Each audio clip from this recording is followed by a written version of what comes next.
Hoje a gente vai falar sobre culpa e baixa autoestima. Por que as pessoas com baixa autoestima tendem a culpar as pessoas pelos seus fracassos ou pelos seus erros? Você já deve ter encontrado alguém que de repente tenha te culpado ou tenha culpado pessoas e situações por algo que de repente não tenha dado tão certo na sua vida. E por que as pessoas fazem isso?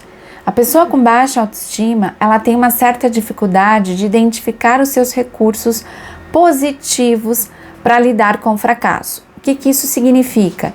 Que diante ao fracasso eu preciso me perguntar o que foi possível aprender, o que eu consegui aprender com essa situação e, consequentemente, me organizar as minhas ferramentas para que eu consiga numa próxima oportunidade ou mesmo nessa oportunidade lidar com a situação de fracasso de uma maneira que faça com que eu me desenvolva, com que eu cresça.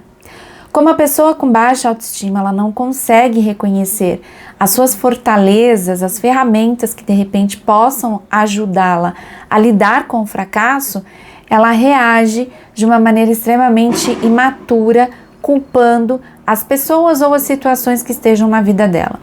Então, se ela foi demitida, a culpa é de algum colega do trabalho muito invejoso ou do chefe que de repente não reconheceu ali os valores do trabalho dela. Mas ela não consegue, diante a essa situação, resgatar e identificar o que é que ela precisa melhorar e como que ela pode conduzir essa situação de uma maneira mais pacífica, sem culpar as pessoas que estejam envolvidas nesse processo. Tá, Sônia, mas a culpa ela existe, como é que a gente faz com essa questão da culpa? A culpa, na verdade, não nos ajuda, porque a culpa tende a colocar um único responsável diante a uma situação. E como nós vivemos em sociedade, dinamicamente, interagindo com diferentes pessoas em diferentes situações, quando algo dá errado, essa culpa, o que a gente está chamando de culpa, nunca é responsabilidade só de uma pessoa ou só de uma situação, mas da conjunção de uma série de fatores que de repente permitiram que uma situação tenha acontecido ou não. Então nós não somos culpados? 100% de nenhuma situação você vai ser 100% culpado. Você é corresponsável, você é uma parte responsável de todo esse processo. Então, reconhecer o que foi que você de repente fez e como é que você pode lidar com essa questão de uma próxima vez ou realmente nesse exato momento, possa te ajudar a crescer e a lidar melhor com os problemas com que a gente chama de fracasso na vida. A gente pode ajudar a criança a fazer isso também, só que a criança não consegue fazer isso sozinha. E por que grande parte dos adultos acabam respondendo, repetindo com a questão da culpa, culpando aí sem pensar muito o outro, sem considerar a sua parcela de responsabilidade? Porque isso não foi ensinado a esse adulto.